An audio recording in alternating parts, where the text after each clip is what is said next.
অপরাধ নেবেন না ওয়াজির আলিয়া, আপনাকে এই অবস্থায় একটা খবর দিতে বাধ্য হচ্ছি। সর্বনাশ হয়ে গেছে। যোধা বেগম মহল থেকে কোথায় চলে গেছেন? মানে যোধাকে পাওয়া যাচ্ছে না। আমি জানি উনি এই মহল থেকে কোথায় যেতে পারেন।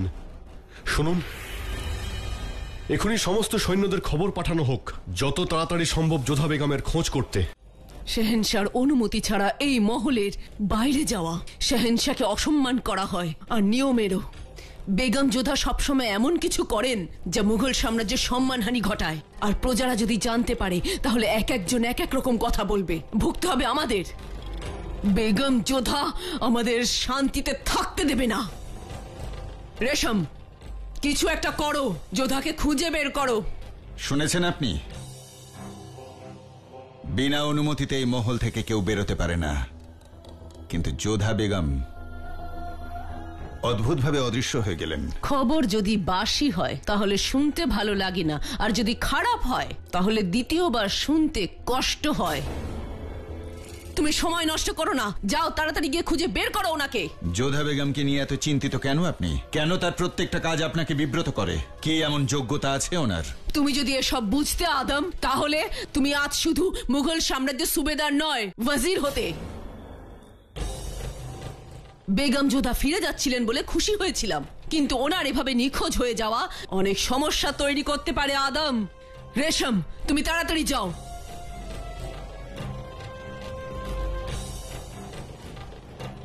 ইয়া আল্লাহ, ভীষণ বড় ভুল করেছেন বেগম রোকেয়া আপনি। বেগম যোধার মৃত্যু হয়ে গেলে ভালোই হতো আমাদের। কি প্রয়োজন ছিল আপনার জালালকে এটা জানানোর যে উনি আত্মহত্যা করতে পারেন? আপনি যোধা বেগমের অবস্থা দেখেছেন? ওর অবস্থা মৃত্যুরই সমান, আর মৃত ব্যক্তিকে আবার মরতে দেখতে একটুও ভালো লাগে না। কিছু মানুষের মরে যাওয়া ভালো বেগম রোকেয়া। আমার কথাগুলো আপনি মনে রাখবেন। একদিন আপনি নিশ্চয়ই আফসোস করবেন যে বেগম যোধার কেন মৃত্যু হলো না, কারণ সেদিন উনি হাসবেন আর আপনার চোখে থাকবে জল। আর আজ যদি বেগম যোধা ফিরে আসেন, তাহলে ওনার কথা শুনে চলতে হবে আপনাকে। যোধা বেগম আমার উপর কথা বলবে? আমার উপর? আমার সামনে ওর যোগ্যতা পিঁপড়ের মতো। একটা হাতিও কিন্তু পিঁপড়ের জন্য বিপদে পড়তে পারে বেগম রোকেয়া। বেগম যোধার ক্ষমতা সম্পর্কে আপনার কোনো ধারণাই নেই। ক্ষমতা? ওর ক্ষমতা নিয়ে ধারণা আছে আমার। পালিয়ে যাওয়ার ক্ষমতা। মনে রাখবেন, শাহেনশাহকে দৌড় করানোর মতন ক্ষমতাও ওনার আছে। আপনি হয়তো ভুলে যাচ্ছেন বেগম রোকেয়া, প্রথমবার অন্য ধর্মের কোন রানীকে নিজের ধর্ম বজায় রাখার অনুমতি দিয়েছেন। প্রথমবার ওনার সমস্ত শর্ত মেনে নেওয়া হয়েছে, আর প্রথমবার ওনাদের উৎসব পালন করা হয়েছে, আর এটা বারবার হতে থাকবে। আপনার মনে হয় যে শাহেনশাহ বেগম যোধার পরোয়া করেন না, কিন্তু আমি এটা বিশ্বাস করি যে শাহেনশাহ নিজেও জানেন না যে উনি বেগম যোধার পরোয়া করেন। বেগম যোধা মিনা বাজারে রঙের দোকান বসিয়েছিলেন, তারপর আমাকে রং মাখালেন, আর শাহেনশাহকেও না উনি নিজের রঙে রাঙিয়ে তোলেন। সাবধান, উনি না আপনার সৌন্দর্য, আপনার ক্ষমতার রং কেড়ে নেন। তখন যেন বলবেন না আমি আপনাকে সাবধান করিনি। ব্যাস! যদি শাহেনশাহ আপনাকে বড় আম্মির সম্মান না দিত না মাহাম, তাহলে আমি আপনাকে এমন শাস্তি দিতাম যে সারা জীবন কাউকে পরামর্শ দেওয়ার ভুল করতেন না আপনি। আর আপনি বলছেন যে আমি যোধাকে আর ওর ক্ষমতাকে চিনি না, প্রয়োজনও মনে করি না, কারণ আমি জালালকে চিনি। আর আপনি কেন, যদি কোনো পীর ফকির বা ওপরওয়ালা আমার সামনে এসে বলেন না যে জালাল যোধাকে ভালোবেসে ফেলেছে, আমি তখনও বিশ্বাস করব না, কারণ জালালের কাছে হৃদয়টাই নেই। আর ওর মস্তিষ্কে শুধু এবং শুধুমাত্র আমি রাজত্ব করছি।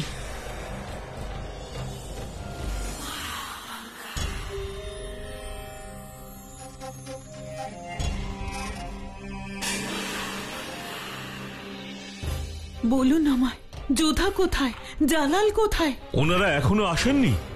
আমরা তো শাহেনশাহকে যোধা বেগমকে নিয়ে ফিরতে দেখলাম। ওনারা আমাদের অনেকটাই আগে ছিলেন, এতক্ষণে তো চলে আসবার কথা। ওরা তো এখনো মহলে পৌঁছয়নি। আমরা সবাই তো ওদের অপেক্ষাতেই আছি।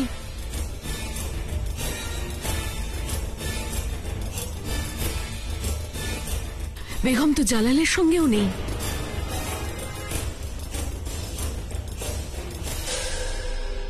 জালাল, যোধা কোথায়? উনি এসে গেছেন আম্মিজান, আর ভালো আছেন।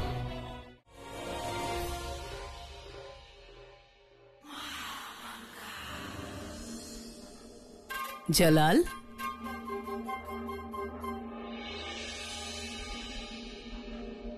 বেগম যোধা কোথায়? সেখানেই যেখানে ওনার থাকা উচিত। আমি বুঝলাম না, কোথায় থাকার কথা বেগম যোধার? যেখানে ওনার জায়গা, এই মহলে। আমি গোপন পথে যোধা বেগমকে মহলে নিয়ে এসেছি। আমি কি এর কারণটা জানতে পারি? বড় আমি এটা চাইনি সবাই জানতে পারুক যে মুঘল সাম্রাজ্যের বেগম মহল থেকে বেরিয়ে গিয়ে আত্মহত্যার চেষ্টা করেছিলেন। যদি আমি সময় মতো না পৌঁছতাম, জানি না আজকে কি হতো। এত বড় বোকামি করে যোধা বেগম অনেক বড় অপরাধ করেছেন।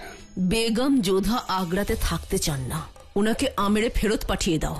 তোমার যদি মনে হয় বেগম যোধা ভুল করেছেন, অপরাধ করেছেন, তাহলে তো এখানে একটাই প্রশ্ন আসে জালাল, তুমি ওনাকে আগ্রায় ফিরিয়ে আনলে কেন?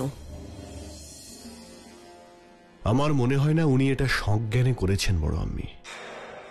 কি বলতে চাইছো? মানে আমি বলতে চাইছি, গত কয়েকদিন ধরে যা কিছু ঘটেছে সেই সব বিষয়ে উনি খুব মানসিকভাবে কষ্ট পেয়েছেন। ওনার আম্মি ওনাকে নিয়ে যেতে অস্বীকার করায় যোধা বেগম ভেঙে পড়েছেন। সবকিছু থেকেও কিছু না থাকা, সম্পর্ক দূরে চলে যাওয়া, চারপাশে শূন্যতা, একাকিত্ব, এই পরিস্থিতিতে তার মনের অবস্থা কিরকম হয় তা আমার থেকে ভালো আর কেউ জানে না। বড় আম্মি, এই প্রথমবার আমি এটা অনুভব করছি যে আমি আর যোধা বেগম দুজনে একই জায়গায় দাঁড়িয়ে আছি।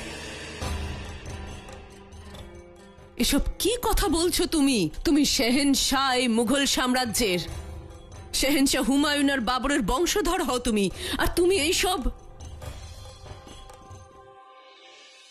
বড় আম্মি, বাবরে আজমের বংশে কারো কি কোনো কষ্ট হতে পারে না? আমি মানছি আমি হুমায়ুন শাহের ছেলে আর মুঘল সাম্রাজ্যের শাহজাদা ছিলাম, কিন্তু তা সত্ত্বেও আমার অবস্থাও তো যোধা বেগমের মতো। আমিও আমার আম্মির ভালোবাসা পাইনি যোধা বেগমের মতো। সবার কাছে থেকেও আমি একাকিত্ব অনুভব করি যোধা বেগমের মতো। যোধা বেগমের সম্পর্ক আগ্রা আর আমের এই দুটোর সঙ্গে, কিন্তু আজ না ও আগ্রার আর না আমেরের, ঠিক তেমনই যেমন এক সময় আমি না দিল্লির ছিলাম, না আগ্রার, না কাবুলের। জালাল, এত ভেবো না তুমি। ভাবতে আমি বাধ্য হচ্ছি বড় আমি। আমার আর যোধা বেগমের সম্পর্ক যেমনই হোক না কেন, বাস্তব কিন্তু এটাই যে আমি ওনাকে নিকাহ করে বেগম হিসাবেই আগ্রাতে নিয়ে এসেছিলাম। উনি যুদ্ধে জেতা কোনো সম্পত্তি নন বা কোনো গোলামও নন, উনি মুঘল সাম্রাজ্যের বেগম বড় আমি। সেই জন্য আমি নিজে ওনাকে খোঁজার দায়িত্ব নিয়েছিলাম। যোধা বেগম মুঘল সাম্রাজ্যের বেগম আর সবসময় থাকবে না বড় আমি। আজ পর্যন্ত কোনোদিনও কোনো বেগম মনের দুঃখে এই মহল থেকে চলে যাননি, তাই আমি চাই এটা আর কোনোদিন না ঘটুক। বড় আমি কিছুক্ষণ একা থাকতে চাই।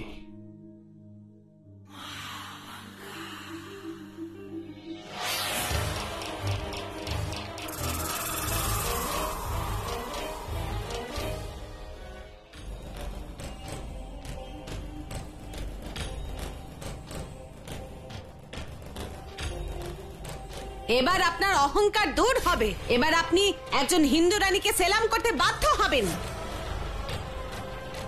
যে বেগমকে আগামীকালের সূর্যের প্রথম কিরণ প্রথমে স্পর্শ করবে শাহেনশাহর সাথে, তিনিই ওখানে যাবেন।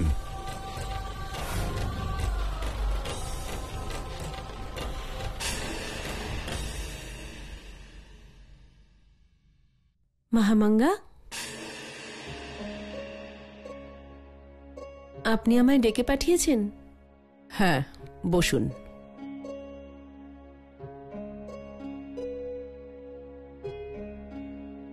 যখন পীর বাবা এখানে এসেছিলেন আপনি ছিলেন না। আপনার সঙ্গে কিছু জরুরি আলোচনা আছে, সেই জন্য আপনাকে ডেকে পাঠিয়েছি। বলুন আপনি। পীর বাবা এটা বলে গেছেন যে আগামী দিনগুলো জালালের জন্য বিপজ্জনক হতে পারে। কিন্তু সেক্ষেত্রে কিছু সমাধানও আছে, আর সেটা হলো এই যে জালালকে নিজের বেগমের সঙ্গে আজমের শরীফ যেতে হবে। কিন্তু পীর বাবা আবার এটাও বলেছেন যে জালালের সঙ্গে সেই বেগমই যেতে পারবেন যার ওপর আগামীকাল সূর্যের প্রথম কিরণ এসে পড়বে। তাই আমি ভাবলাম এই সুযোগটা আপনারই পাওয়া উচিত। আমার সম্পূর্ণ বিশ্বাস কাল সূর্যের কিরণ সবার আগে আমার শরীরে পড়বে। বিশ্বাস তো আমারও আছে। যোধা বেগম তো আর প্রতিদ্বন্দ্বিতা নেই, রয়েছেন শুধু আপনি আর সালিমা বেগম। কাল সূর্যের কিরণ আমার ওপর পড়বে কিনা জানি না, আমি তো শুধু বারবার যোধা বেগমের ব্যাপারেই ভাবছি। বেগম যোধার ব্যাপারে? আমাকে ক্ষমা করবেন বেগম সালিমা, আপনার এই ভাবনা চিন্তা আমার ঠিক লাগছে না। বেগম যোধার ওপরে সূর্যের প্রথম কিরণ পড়তেই পারে না, কারণ ওনার কক্ষ পশ্চিম দিকে আছে। সূর্যের কিরণ সবার প্রথমে কোন কক্ষে পড়ে তুমি জানো হোশিয়ার? কোন কক্ষে হুজুর? এটা তো আমি তোমাকে কালকেই বলবো। আমার যাওয়ার প্রস্তুতি নাও। নিঃসন্দেহে আমি জালালের সঙ্গে আজমের শরীফে যাব। আমি আসলে মন থেকে চাইছি যে যোধা বেগম আজমের শরীফ যান। উনি খুব ভালো মানুষ।